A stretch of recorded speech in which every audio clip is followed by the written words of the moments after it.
After I tried squeegee painting on a canvas, I thought, what if I try it on a puzzle? I've been wanting to paint over a big old puzzle, and I think it's easiest to start with one of these DIY puzzles from Tiger. I'm also interested to see if squeegee painting will look different without the canvas pattern of my last squeegee paintings, since the puzzle has a smoother surface. But I will lightly sand and gesso it to make sure the paint sticks well. I had a dumb idea, and I thought it would be easier to prime the individual pieces, cause it's a small puzzle and probably easy enough to put together without a picture. For the big puzzle, I obviously have to put the puzzle together first though. You might think this is excessive to sand and gesso this blank puzzle, but I'm also testing out this method to know if I can use it on the bigger puzzle later. I switched to a smaller brush and took off the gloves cause they were just holding me back.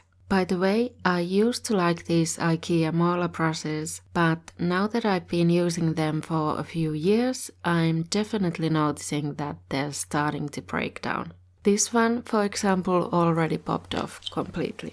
2 hours later. Okay, big mistake. Do not take the puzzle apart to prime the pieces individually. I thought this would be easy enough to put the blank puzzle back together, it's only 25 pieces, but it was not. I also think the gesso slightly altered the pieces so they don't fit together as well anymore. Although, to be honest, it didn't seem like a perfect fit to begin with. I also lost one of the pieces for a while, so I had to gesso that afterwards. I did some of this off camera cause I was getting frustrated. I had to move some pieces around and then just test every piece that looked the same to find the right fit. I tried to compare it to another DIY puzzle I have from Tiger, but the cut was completely different. So that didn't help. I then sketched on the puzzle with a colored pencil. I think I should remove the dried paint from this palette again, but I still have trauma from the comment sections of some of my old palette peeling and scraping videos.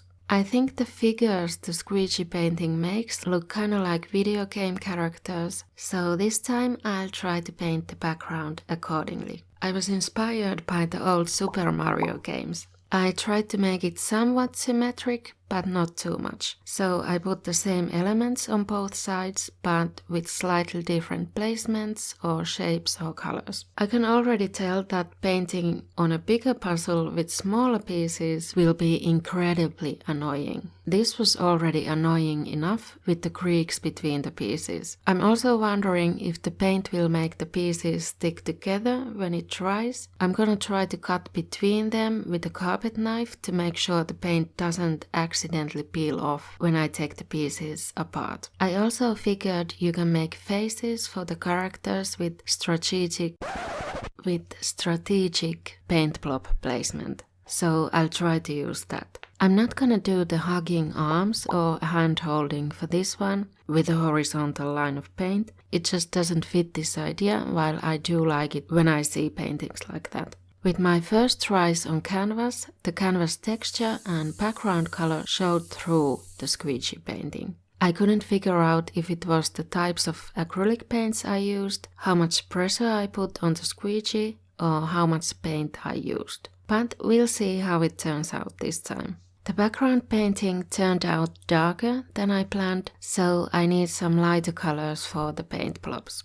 Yellow on top of the green, white and pink on top of the purple, darker blue on top of the lighter blue, and I'm trying to give them little faces by placing smaller blobs under the bigger ones. The white, turquoise, pink, lilac and metallic bronze are opaque paints, and the yellow and dark blue are more translucent and also a bit more fluid. I had to test if I can take the pieces out. I noticed the paint might peel off. The carpet knife wasn't good for this. Instead, I just pushed and bent the bottom of the puzzle to get that one piece to pop out, and I did get it off without damaging the paint too much. But I don't know what's going to happen after the squeegee painting when the paint layer is even thicker, so I'll save the carpet knife for that. Okay, time for dragging the paint down the puzzle with the squeegee. I was really nervous at this point, and then I was shocked at how it was turning out.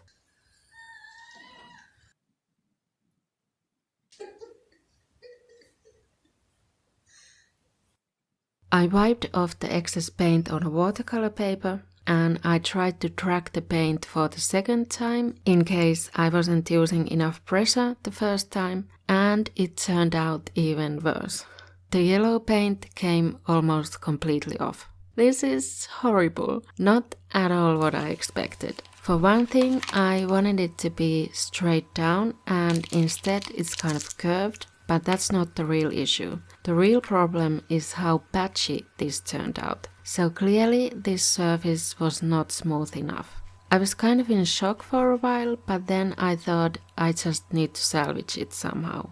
I took out the black paint marker and added some eyes on the clouds and on these strange patchy creatures, some outlines, and then I tried to fix up the yellow parts since the more translucent yellow paint clearly wasn't showing up anymore. I thought, what if I play up this snake pattern on them and add some yellow patches? And I added some yellow berries on the bushes too. I kind of wanted them to be red, but I had a lot of leftover yellow paint, so. And I added a few stars and some more expression on the creatures.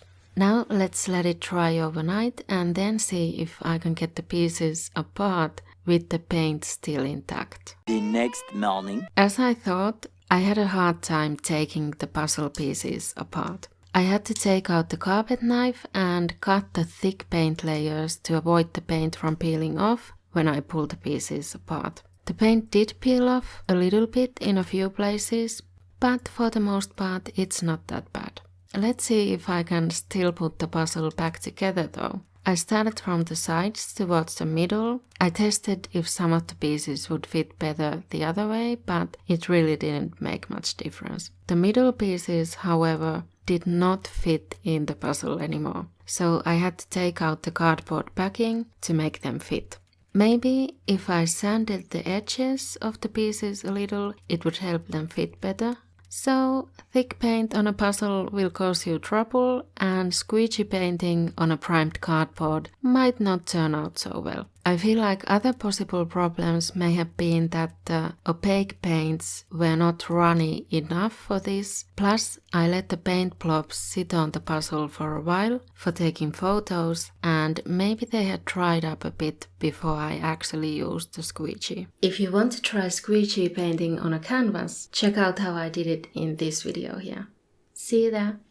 Strategic basement. Strategic.